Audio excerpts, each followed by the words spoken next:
Então, esse Zaqueu, provavelmente, com todo esse ódio que ele tinha da sociedade, ele devia ser uma pessoa muito sozinha, angustiada, deprimida, solitária, né, mal vista. Então ele subiu na árvore, não porque ele era pequenininho só, ele subiu na árvore para que ninguém pudesse xingá-lo. Ele subiu na árvore para que ninguém pudesse afrontá-lo, porque ninguém podia ver Zaqueu na frente dele, na sua frente. Era uma coisa impressionante como esse Zaqueu tem uma figura assim muito interessante de opressor. Ele era um opressor.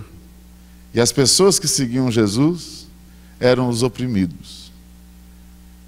Talvez nós, se a gente vê um opressor, a gente vê uma pessoa injusta, a gente quer condenar, a gente quer matar, a gente quer mandar para o inferno. A gente vê, por exemplo, o cenário político hoje, né? No mundo, no Brasil principalmente, a gente quer mais que esses políticos corruptos vão para o inferno, não quer? Muitas vezes eu desejo isso. Mas Jesus não. Jesus viu Zaqueu, provavelmente ninguém tinha visto, porque ele estava escondidinho ali. Atrapalhei a filmagem? Não. Zaqueu estava escondidinho ali, mas Jesus viu, olhou para ele e falou: desce, que eu preciso ficar na sua casa hoje. É uma contradição, né? Às vezes nas atitudes de Jesus. Ele ir com um pecador que explorava o povo. Quando Jesus entrou na casa, o povo lá fora, as multidões, começou: esse Jesus não é bem isso que a gente pensa, não. O que será que ele foi fazer lá dentro?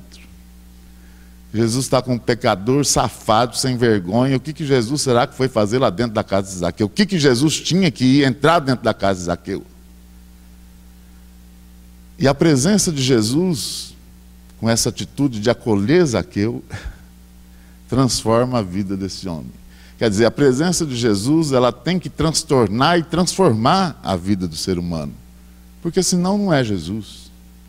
Quando eles chegam em casa, o que Zaqueu fala? Sem Jesus falar nada. Jesus não acusou ele de ladrão, Jesus não acusou ele de injusto, Jesus não acusou ele de nada. Apenas a presença de Jesus, ele já foi colocando para fora aquilo que ele precisava fazer. E ele chega para Jesus e fala: Jesus, metade dos meus bens hoje eu dou para os pobres. Olha que coisa louca. Jesus não falou nada a respeito de dinheiro. E ele já vai se arrependendo e vai falando: metade dos meus bens eu dou para os pobres. E se eu defraudei alguém, eu devolvo 4 vezes mais. Imagina se ele não tinha defraudado, né? Ele devia ser um bandido daqueles assim de explorar mesmo, né, as pessoas. E é interessante que Jesus, ele fica quieto. E ele fala: olha, hoje a salvação entrou dentro dessa casa, porque o Filho do Homem veio salvar o que estava perdido. E quem são os perdidos hoje na nossa sociedade? Quem são os perdidos hoje dentro da nossa cultura hoje? Aqui em Itapeva, onde eu moro, em Bauru, Rio Claro, onde a gente tem trabalho, Belo Horizonte, com pobreza, com miséria, com gente rica, com gente pobre.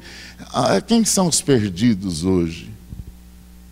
Muitas vezes eu vejo que a igreja está perdida.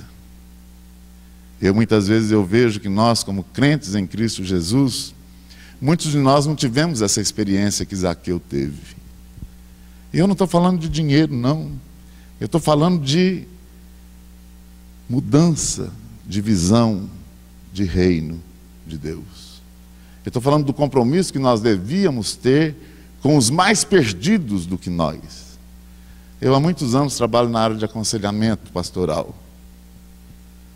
Eu tenho visto tantos crentes, tantas pessoas que estão na igreja, que estão levando uma vida cristã já desde que nasceu. Tem gente que fala para a gente, né, brincando: eu nasci na igreja. Eu falo: meu Deus, foi na igreja mesmo ou foi no hospital? Né? Porque tem gente que tem a religião tão calcada, né, que fala: sou 4ª geração de crente. E quando a pessoa fala isso para mim, eu fico pensando assim: grande coisa. Como é que está a tua vida diante de Deus? Como é que está a tua vida diante da responsabilidade que o Evangelho te dá. Como é que está a tua vida diante daquilo que você, diante de Deus, tem vivido? E eu tenho percebido que existem muitos crentes que, como nós cantamos, a liturgia de hoje é muito propícia para nós, né? Fala da eternidade, fala de uma casa no céu, mas nós, como crentes, nós estamos cada vez mais envolvidos com as coisas aqui da terra, com o tabernáculo visível. Nós estamos cada vez mais envolvidos com o mundo materialista. Nós estamos cada vez mais preocupados e envolvidos de uma forma até o pescoço, né, com aquilo que nós vemos. E a esperança, muitas vezes, na vida do crente, está se tornando uma esperança vazia, tola. Eu fico vendo, por exemplo, em alguns velórios que eu vou, até velório hoje está diferente. Antigamente o velório parece que, né, era um momento assim que a gente podia falar sobre Jesus, refletir sobre a vida eterna. Hoje as pessoas vão em velório e falam assim, não, é isso mesmo, vai morrer mesmo. Enquanto a gente não morrer, a gente tem que ganhar dinheiro e a gente tem que cuidar da vida, isso e aquilo. Talvez muitas pessoas nem sentem a morte da pessoa que morreu. Os valores que nós temos hoje são totalmente os valores diferentes que Jesus Cristo prega a cada momento para cada um de nós. Eu não sei onde nós vamos parar. Eu não sei o que nós, como cristãos, como seguidores de Jesus Cristo, eu não sei o que a gente pensa a respeito daquilo que Ele pretende para cada um de nós. Qual que é o teu papel aqui na face dessa terra? É correr atrás de coisas? Qual que é o teu papel na face dessa terra? É ficar doente de depressão, de ansiedade, de angústia? É você ter excesso de preocupações com as coisas visíveis que o mundo nos apresenta? E nós vemos hoje um monte de crentes sem esperança. Conhece a palavra de Deus, demonstra que confia, mas não confia, porque sempre tenta ajudar Deus a fazer aquilo que Ele deseja, né? É o mesmo caso da gente orar. O que é oração? Quando a gente está com alguma necessidade, existem vários tipos de oração, petição, louvor, agradecimento, adoração, mas a gente não confia, a gente não entrega. E a gente vive vivendo os problemas 24 horas por dia. Nunca se tomou tanto Rivotril como se toma atualmente. Nunca as pessoas procuraram tantos psiquiatras por conta de problemas emocionais, mentais, psicológicos. Nunca ninguém passou pela fase que nós estamos passando, talvez na nossa modernidade, né? Questão de suicídio, questão de desesperança, questão de envolvimento violento com a tecnologia que nos afasta uns dos outros. E o que nós queremos para a nossa vida? O que nós queremos de fato? Nós que fomos alcançados pela graça de Deus. Qual é a diferença que Jesus faz na minha vida? Qual é o testemunho que Ele provoca no meu coração para que eu possa falar para as pessoas que vale a pena viver na fé? Eu fico imaginando como é difícil alguém viver nesse mundo nua e cruamente, sem Jesus Cristo, né? Às vezes eu fico pensando nos problemas que a gente passa no dia a dia, com família, com filhos, com sustento, com isso e com aquilo. Se não fosse a fé em Cristo Jesus, a gente já teria morrido. A gente não teria como aguentar as pressões que o mundo nos impõe. E quando a gente fala em obra missionária, eu fico pensando, né, eu sou missionário, contando com a Igreja Católica e Igreja Protestante, há mais de 40 anos. E eu falei ontem, lá onde eu preguei para a atividade do presbitério, né, eu não sei o que é mais difícil. Né? Nós estamos diante de tantas dificuldades missionárias, que a igreja hoje precisa ser reevangelizada, para que ela possa se fortalecer para ir evangelizar, para sair das quatro paredes. As pessoas hoje, membros de igreja, precisam passar por um reavivamento espiritual, no sentido de viver o cristianismo e fazer com que esse cristianismo se torne relevante aonde ele está. Por isso que eu disse ontem e repito, eu não sei o que é mais difícil, se é trabalhar dentro de uma igreja local, como pastor, como presbítero, como diácono, ou se é trabalhar no mundo como a gente trabalha. Eu tenho trabalho, por exemplo, com prostitutas, com caminhoneiros. Nós trabalhamos no Nordeste com comunidades extremamente pobres, miseráveis, em todos os sentidos que vocês possam imaginar. Mas eu vejo, por exemplo, o desafio que é pastorear uma igreja de crentes que são melindrosos, de crentes que ainda não tiveram um encontro pessoal com Jesus, mas têm uma religiosidade muito aguçada, e essa religiosidade provoca orgulho, provoca vaidade, provoca talvez um status, porque a igreja é um local propício para a pessoa se aparecer. Igreja é um local propício para a pessoa se firmar, talvez, enquanto gente, enquanto autoridade. Isso a gente vê em muitas coisas, Às vezes a pessoa é uma bênção dentro da igreja. Eu escuto isso muito em aconselhamento. Meu marido, reverendo, é uma bênção dentro da igreja, mas em casa é o cão chupando manga. A minha esposa é uma bênção dentro da igreja, a minha mãe é uma bênção dentro da igreja, mas dentro de casa ela não testemunha aquilo que se prega, aquilo que se ensina. Então, que cristianismo é esse? Se a gente fizer uma pesquisa aqui na cidade de Itapeva, eu creio que aqui deve ter muitas igrejas evangélicas, presbiterianas, batistas, deve ter... eu já preguei numa igreja que não era presbiteriana aqui há algum tempo atrás, sei lá quantas igrejas tem aqui. Se todos os cristãos vivessem talvez 10% daquilo que Jesus ensina, a nossa vida seria melhor, não seria? E o que nós estamos vendo? Nós estamos vendo a cidade do Rio de Janeiro, que é a cidade mais evangélica do Brasil. Em qualquer morro que você for no Rio de Janeiro, você vê centenas, dezenas de igrejas. Todos os traficantes dos morros do Rio de Janeiro cantam louvores, oram antes de ir trabalhar. O que nós temos visto, por exemplo, em termos de testemunhos de vida cristã? Zero. E quanto mais, Belo Horizonte, por exemplo, é uma das cidades mais evangelizadas, tem igreja lá com 30, 40, 50 mil membros. E a gente fica pensando, cadê? Será que se colocar todos esses crentes, numa peneira e dar uma saculejada, será que fica quem? Nós vemos hoje, por exemplo, a nossa igreja, a Igreja Presbiteriana do Brasil, tantas igrejas, uma igreja forte, uma igreja respeitada, aqui na cidade de Itapeva, é uma igreja centenária. O presbiterianismo está aqui há mais de 100 anos, sei lá quanto. Eu sou auxiliar de uma igreja em Rio Claro que tem 140 e poucos anos. José Manuel da Conceição passou por lá e evangelizou. Nossa igreja presbiteriana é uma potência em termos de igreja, mas não avança. Nós presbiterianos, eu acho que nós estamos precisando de um pouco de humildade, porque nós somos meio narizinho empinado. Como é que nós somos conhecidos dentro da cidade? Outro dia eu estava indo pregar numa igreja presbiteriana no interior de São Paulo, lá para o lado de Campinas, e eu me perdi, eu não sabia, eu estava na rua, mas não achava a igreja.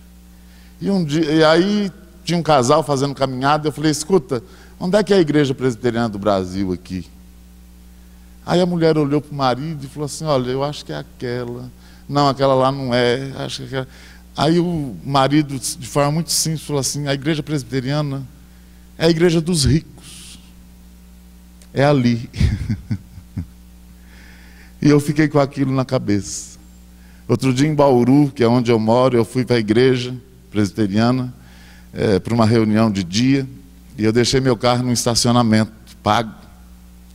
E na hora que eu saí junto com o pastor, eu falei para o cara que estava guardando o carro e cobrando ali, eu falei assim, você não frequenta a igreja, você não vem na igreja? Ele falou, quem sou eu para entrar dentro de uma igreja dessa? Aí só tem rico. Isso entristece a gente, porque o que é riqueza? E às vezes nós precisamos também nos humilhar diante dessa teologia tão sofisticada que nós temos, né? Jesus fala, hoje a salvação entrou nessa casa porque eu vim salvar, o Filho do Homem veio salvar aquele que estava perdido. Nós também, muitas vezes, nos encontramos perdidos, não encontramos? Muitas vezes nós nos encontramos e fomos encontrados por Jesus totalmente perdidos. Nós estamos, conforme o pastor falou aqui na liturgia, nós somos, em outras palavras, né, farinha do mesmo saco. E Jesus quer entrar na nossa vida e retirar tudo aquilo que atrapalha o nosso relacionamento com Deus, que atrapalha a nossa falta de testemunho, a nossa covardia, por exemplo, de sermos diferentes na face dessa terra. Quantas pessoas hoje não precisam ouvir da salvação em Jesus? Os filhos de vocês, os nossos filhos, né?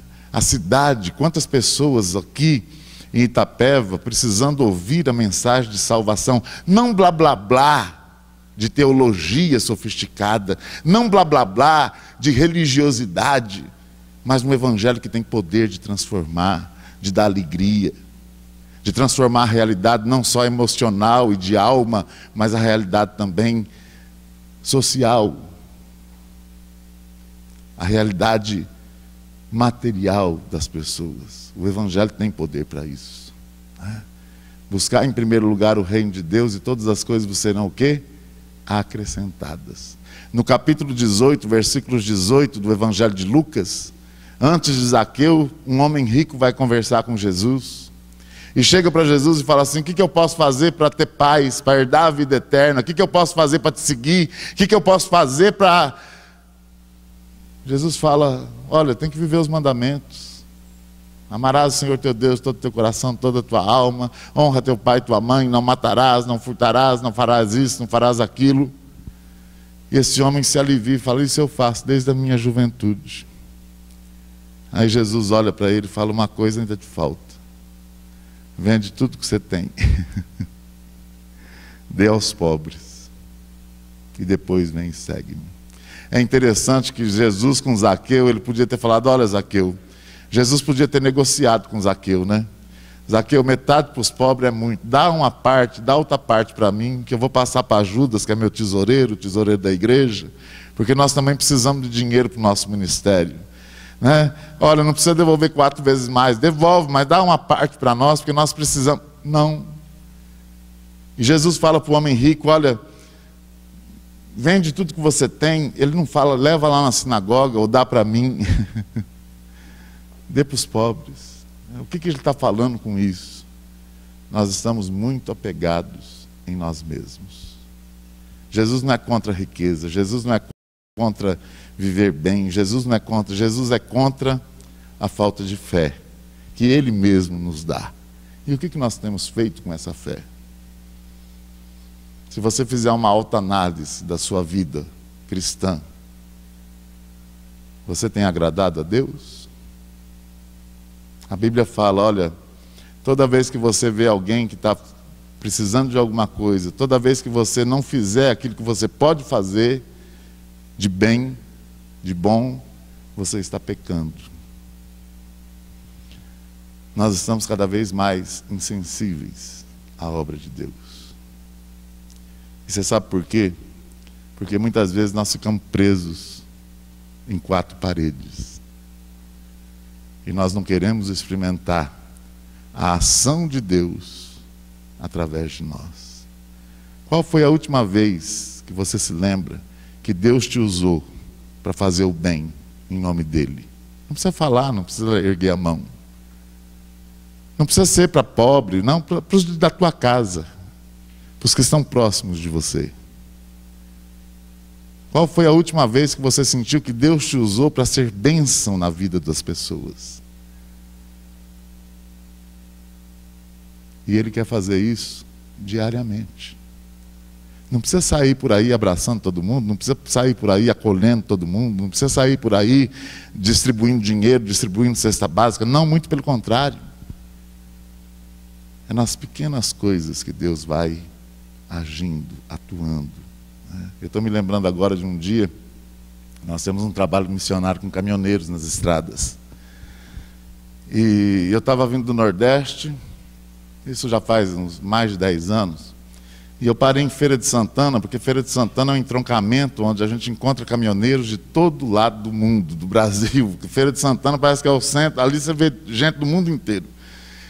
E eu parei num posto e comecei a conversar com alguns caminhoneiros, evangelizando, distribuindo algumas bíblias, que a gente tem bíblia padronizada que a gente distribui. E eu falei, dá para rodar mais um pouco. Eu estava vindo para minha casa em Bauru. E quando eu entrei no carro, eu fui saindo, né, manobrando o carro para sair, eu vi pelo retrovisor um travesti. Um homem de quase 2 metros de altura. Pensa numa coisa feia. Uma sainha aqui, um bustiezinho, uma peruca horrível na cabeça. E ele rodava para lá e para cá. E quando eu vi aquela coisa feia pelo retrovisor, eu pensei comigo, eu falei, meu Deus, aquilo ali, nem Deus dá jeito. Olha só como que a gente pensa, né? Às vezes a gente pensa que algumas pessoas não foram feitas mesmo para serem salvas. E é por isso que a gente nem vai pregar. Eu pensei comigo, eu falei, gente, aquilo ali nem Deus dá jeito. Aquilo ali é... Só que quando eu comecei a pensar no que eu tinha pensado, eu comecei a ouvir a voz de Deus dizendo assim, vai lá, pega a Bíblia e vai lá. Eu falei, não vou. Eu falei, Senhor, eu não vou porque Ele vai me dar um tapa, eu não vou porque esse povo é agressivo, eu não vou porque esse povo não... E eu coloquei um monte de desculpa. Eu não sei se Deus já falou no teu coração, né, para você fazer alguma coisa. Às vezes a gente acorda, né, com alguma coisa na cabeça, é Deus nos movendo a fazermos alguma coisa, e às vezes a gente não obedece. E a gente que conhece a voz de Deus, a gente sabe que é Deus. E Deus começou a apertar e falar assim, vai lá, vai lá, vai lá. E eu falei, Senhor, não vou. Até que eu parei o carro, desliguei e orei. Falei, Senhor, eu vou. Mas eu não acredito que Ele vá aceitar a tua palavra. E eu peguei a Bíblia e fui. Cheguei lá, ele estava virado de costas, de frente para a rodovia. E eu bati nas costas do travesti e falei, moço, olha a pedagogia, chamei o travesti de moço. Eu falei, pronto, agora ele mete a mão na minha cara, já resolve o problema, e se Deus quis me humilhar aqui, vai ser a oportunidade. Quando eu bato nas costas dele, que ele vira, meus irmãos, aí que eu vi que a coisa era feia. Eu levei um susto, que a hora que ele virou, que eu estava cara a cara com ele, uma coisa tão feia, uma maquiagem tão terrível, tão horrível, tão complicada, que eu tomei um susto e de repente eu fiquei sem saber o que falar. E eu pensei comigo, o Espírito Santo assustou e foi embora. E eu fiquei aqui agora sem saber o que fazer. Só que de repente eu comecei a falar para ele, né, olhando, desviando o olhar. Jesus te ama, Jesus tem um plano na sua vida, Jesus não sei o quê. Aquele evangelismo, aguinha com açúcar, quando a gente não sabe o que falar, a gente vai por essa linha, né? E de repente eu olho para ele, as lágrimas caindo. E ele olhando para a Bíblia que estava na minha mão. Ele chorando, e eu perguntei para ele, por que você está chorando? Ele falou, eu estou chorando, porque Deus te usou aqui agora para me lembrar dessa Bíblia, dessa palavra. Eu sou desviado, eu fui criado dentro de uma igreja evangélica. Meu pai foi pastor, a minha família se destruiu, meu pai morreu, eu fui criado dentro de escola dominical, não sei o quê, e Deus te usou hoje para me lembrar dos caminhos dele. E de repente ele falou assim, e hoje eu quero voltar para os caminhos do Senhor. Aí as minhas pernas bambearam. E quem começou a chorar fui eu. Aí imagina a cena, eu chorando e o travesti chorando. Eu acho que todo mundo estava vendo. De repente esse travesti num choro só, e eu chorando, ele veio e me abraçou, mas me deu um abraço, um abraço. Na minha cabeça só passava uma coisa, se me passa um crente aqui agora, se me passa um pastor aqui agora e me vê atracado aqui com um travesti. Eu tinha um problema seríssimo que eu não devia ter, que era de preconceito e de discriminação. E no momento que aquele rapaz me abraçou, Jesus me libertou disso. E eu comecei a ver, talvez, o mundo e o reino com mais humanismo, com mais compaixão. Eu orei com ele, fui lá no carro, peguei roupa, ele foi lá no banheiro, tomou banho, saiu de lá totalmente transformado. Perguntei para ele o que ele queria, o que eu podia fazer para ajudá-lo. Ele falou assim: eu preciso ir para Goiás. Levei ele na rodoviária de Feira de Santana, tomamos um lanche, conversamos mais um pouco, comprei a passagem, dei dinheiro, né? E foi uma das experiências mais lindas que eu tive na minha vida, né? Não sei o que virou ele, nunca mais eu vi. E a gente tem vivido no campo missionário algumas experiências desse jeito. E eu encerro contando uma, que é para vocês irem embora e que vocês possam ficar pelo menos uma semana sem dormir, pensando naquilo que a gente poderia ser e a gente não é em Cristo Jesus. Há muitos anos, e eu encerro com esse testemunho, eu fui convidado para pregar numa igreja no sertão da Paraíba. Eu morava em Recife, e isso foi no comecinho do meu ministério protestante, já convertido, casado, com 2 filhas. E eu morava em Recife e um pastor me chamou para pregar. Pra você ter ideia, ele ligou a cobrar na minha casa para me convidar para ir pregar na igreja dele. Então vocês imaginam a miséria, né? Quando eu atendi o telefone, que era aquela musiquinha antiga, né? Tanã, tananã, tananã, eu falei: meu Deus do céu, quem liga a cobrar para um missionário não tem noção, né, do que. Eu acho que Jesus voltou e eles estão querendo falar, porque a gente vivia numa situação muito difícil como missionário, economicamente falando. E quando eu atendi, ele falou assim: olha, eu sou pastor aqui do interior, eu fiquei sabendo que o irmão foi padre, eu queria que o irmão viesse aqui pregar na nossa igreja, só que nós somos uma igreja muito pobre. Eu falei: não precisa nem falar, né, que é pobre.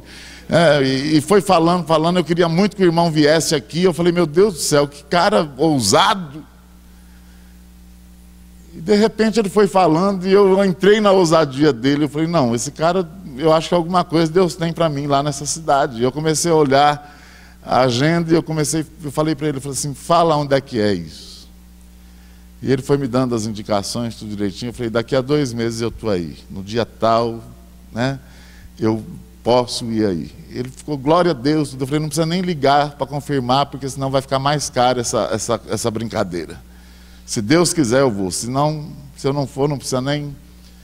E no dia eu peguei o carro e fui, de madrugada, saí de Recife, fui. E no Nordeste, é o contrário do que acontece aqui. Hoje eu vi que aqui 6 horas da tarde ainda estava claro, né? No Nordeste, no Alto Sertão, quando é 15 para 5, 4h30, 15 para 5, já está escuro, no Alto Sertão. E quando é 5 horas da manhã, 5h15, o sol já está arrebentando. E conforme o tempo ia passando na viagem, não chegava nunca. Eu falei: meu Deus do céu, onde é que eu estou chegando? E eu comecei a orar: Senhor, eu não sei o que eu vou encontrar, que igreja que eu vou encontrar, que casa que eu vou encontrar, mas a única coisa que eu queria era tomar um banho antes de ir para o culto.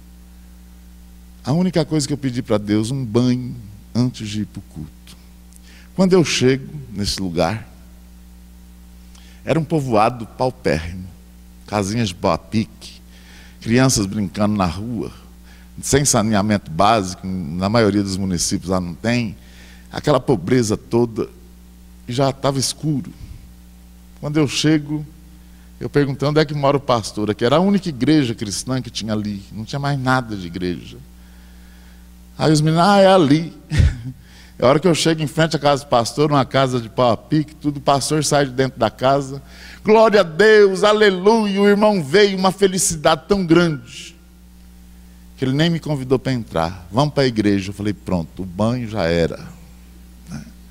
Eu também querer tomar banho no sertão do Nordeste é complicado, né? Existem lugares lá que fica 5, 6 anos sem chover. É uma coisa absurda.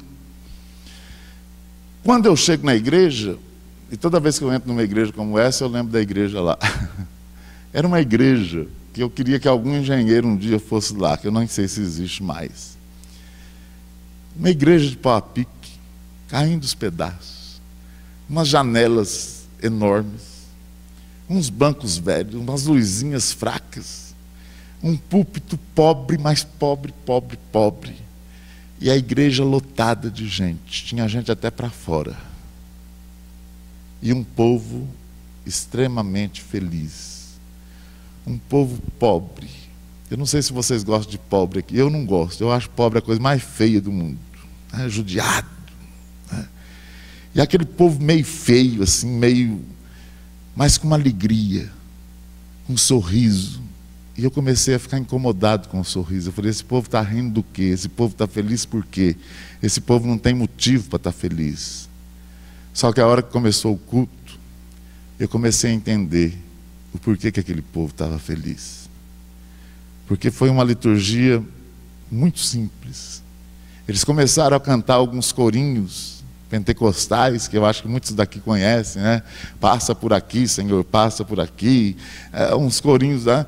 Numa desafinação, porque não tinha microfone, não tinha instrumento musical, não tinha nada. Uma desafinação que eu pensei, o Espírito Santo vai embora daqui a pouco e não vai ficar nada. Só que aí eu comecei a olhar e a sentir aquele povo louvando a Deus com o coração. Talvez eu tenha ouvido, né, com os ouvidos talvez mais espirituais. E num determinado momento o pastor da igreja falou assim, agora nós vamos recolher os nossos dízimos e as nossas ofertas. Eu falei, lascou, vai recolher o quê aqui? Não tem nada para recolher. E ele falou, enquanto a gente recolher os dízimos e ofertas, nós vamos cantar o hino Chuvas de Bênção. Eu falei, lascou tudo. Começaram a cantar aquele hino arrastado. E ninguém se levantava para ir lá. E eu falei, bom, eu também não vou. E quando foi terminando o hino, né, da metade para o final, houve um movimento que quase todo mundo foi lá para frente. Levar abóbora, manga, jaca, levar tudo aquilo que eles tinham, com uma alegria, com um sorriso. Lá na frente ficou forrado de coisas. Não caiu uma moeda, um tostão, mas ficou lotado de coisa. E de repente lá no fundo da igreja, na entrada da igreja, um barulheiro. E era um homem, lá no Nordeste, não sei se tem nordestino aqui no meio de nós, pela cabeça dá para ver que tem alguns, pelo menos descendente, igual a minha, né? Lá no Nordeste a gente come muita carne de bode. Bode é uma coisa, um animal comum. E lá na porta da igreja tinha um irmão, tadinho, querendo levar o bode vivo lá na frente de oferta. E esse bode viu todo mundo cantando, fez um maior escândalo. Bé, bé, e o pastor ficou doido, feliz da vida. E o homem pegou o bode e levou. E esse pastor fez uma oração, dedicando aquelas ofertas ao Senhor, que eu nunca ouvi na minha vida.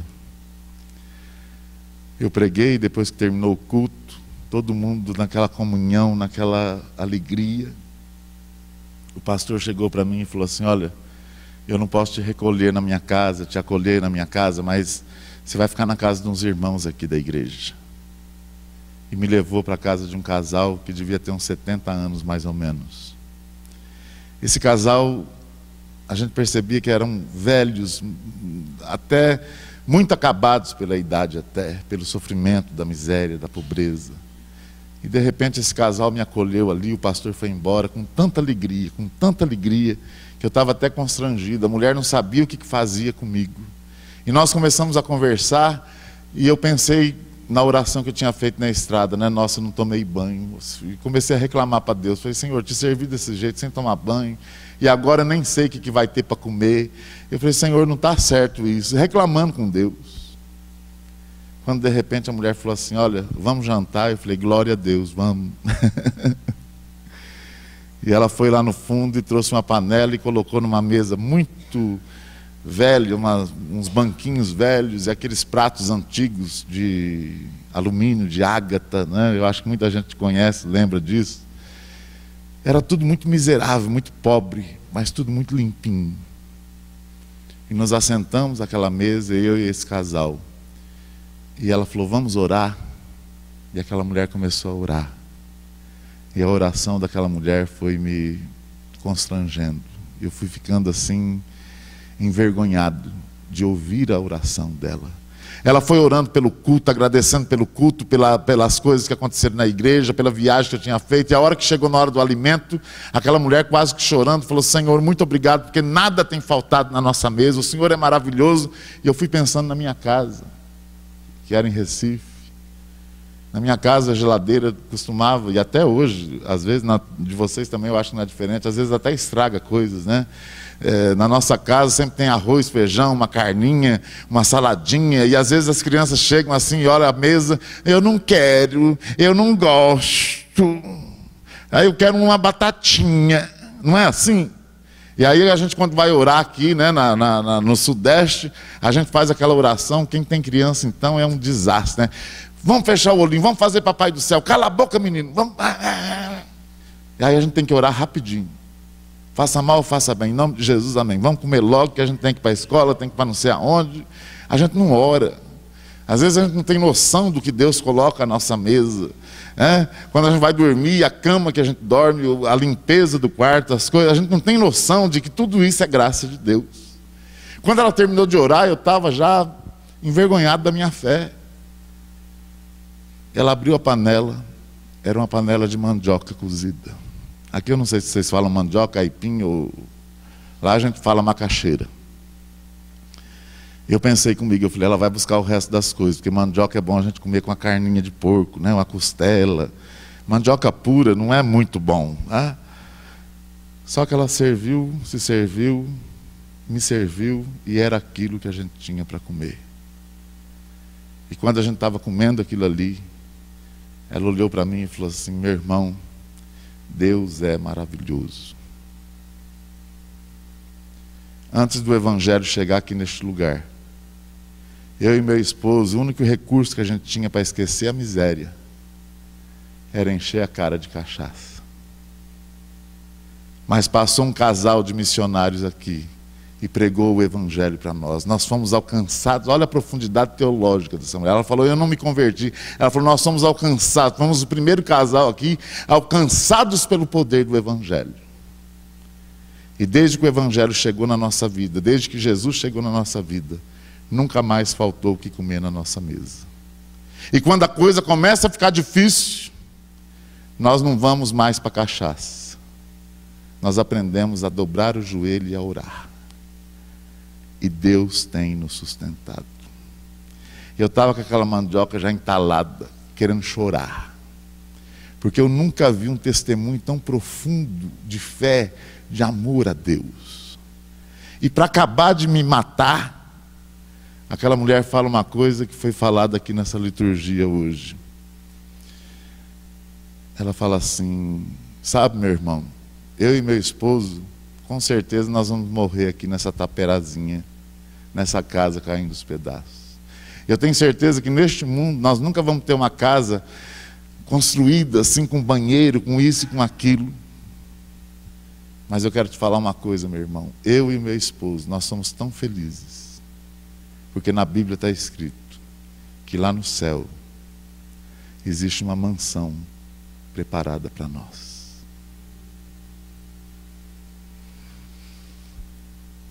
Terminamos de jantar, eu descansei um pouco e me levantei. Ela já tinha arrumado um lugar no canto, lá no chão. Eu não dormi, não por causa da mandioca, não por causa do chão, não por causa da pobreza, mas porque eu tinha sido muito abençoado com o testemunho daquele casal e da igreja. Quando eu acordo para ir embora, aquele casal se acorda e eles oraram por mim. E quando eu fui saindo, ela me puxou pelo braço e ela me falou uma coisa que acabou de me arrebentar. Ela falou: desde que o pastor falou que o irmão ia ficar aqui, eu comecei a orar a Deus, porque é um privilégio, né, receber um missionário. Ela começou a falar da missão do missionário, do pastor, e começou a falar de uma forma assim tão, que eu fui ficando assim envergonhado. E ela falou assim: quando o pastor falou que o irmão ia ficar aqui, é um privilégio de eu receber na minha casa um servo de Deus, alguém que prega o Evangelho como alguém pregou para nós aqui. Ela falou: e eu comecei a orar, pedindo que Deus preparasse uma oferta para o irmão levar para a obra missionária. E ela abriu um sorriso, um dos sorrisos mais lindos que eu já vi. E ela tirou de dentro da roupa dela um dinheiro. E aquela mulher colocou aquele dinheiro na minha mão como se fosse resolver o problema financeiro de missões do mundo inteiro, com tanta alegria, com tanta gratidão, com tanta coisa, que a hora que eu vi o dinheiro, era uma nota de R$2. E eu abracei aquela mulher e eu comecei a chorar. E eu falei para ela, eu falei assim, olha, essa oferta que a senhora está me dando, eu falei para ela, eu falei, tem um valor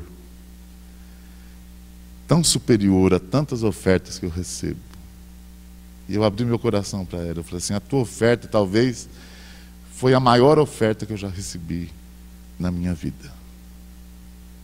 Eu queria desafiar você nessa noite, não a dar oferta, mas eu queria desafiar você a ir embora para a tua casa e a reconsiderar toda a gratidão que você devia ter com Deus e você não tem. Chega na tua casa hoje, olha o teu quarto, abre o teu guarda-roupa, né? Chega na tua casa hoje, abre a tua despensa, a tua geladeira.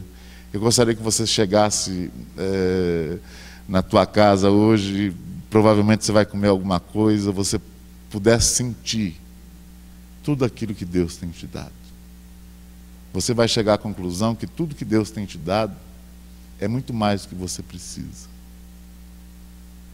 A nossa missão precisa de recursos. A nossa missão precisa de gente para trabalhar. A nossa missão precisa de cristãos. A nossa missão precisa de apoio. A missão que nós temos, tem até um site, www.nossamissão.com.br. Entre no nosso site. Lá tem muita coisa que você pode participar de viagens missionárias. E você pode também colaborar. Nós estamos precisando muito de recursos. Nós estamos agora com compromisso de fazermos Bíblias para caminhoneiros. São 15 Bíblias por ano que a gente distribui. Esse ano nós não conseguimos as 15 mil. Conseguimos um pouco, que vai ficar pronta. É um investimento, cada Bíblia custa R$8, R$10.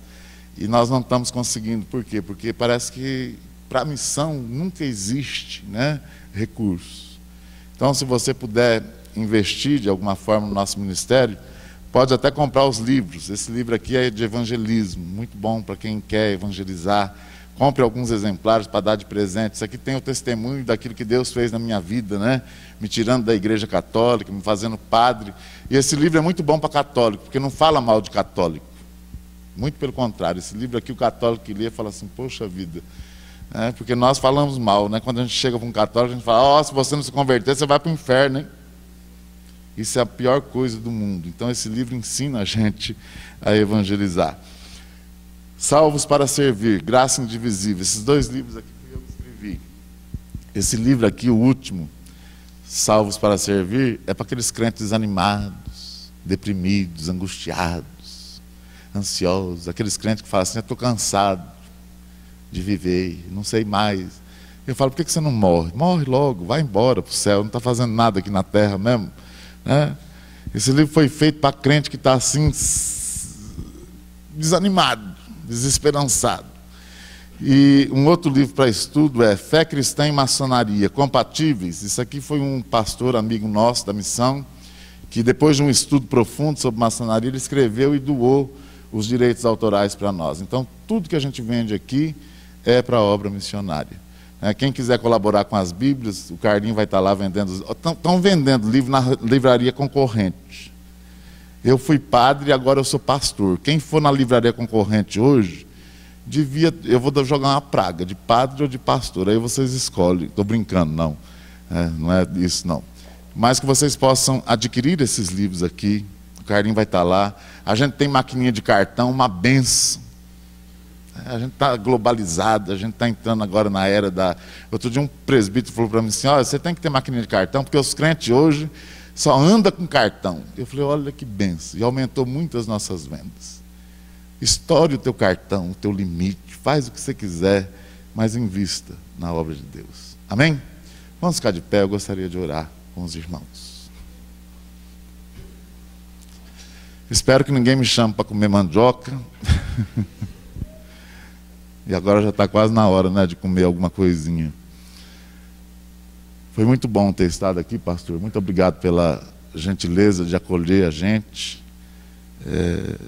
Orem por nós e entre no nosso site. Lá tem um folder também que fala a respeito da missão. Obrigado, Senhor Deus, por tudo aquilo que o Senhor é. Pelo teu poder que a cada momento alcança as nossas vidas. Pela visão, ó Deus, e pela palavra que o Senhor sempre nos faz lembrar que os nossos valores devem ser outros. Leva-nos em paz, que nós possamos sair daqui sabendo que só o Senhor é Deus e que do Senhor vem o nosso sustento e o nosso tudo. Abençoe a igreja aonde nós estamos, os líderes dessa igreja, o pastor, presbíteros, diáconos, todas as sociedades internas, que essa igreja, ó Deus, possa ser revigorada com o poder do seu Espírito, que o Senhor possa fazer um movimento aqui que só o Senhor sabe e pode fazer, ó Deus. Use esses teus servos para serem sinais da sua presença neste lugar. Em nome de Jesus, com gratidão oramos.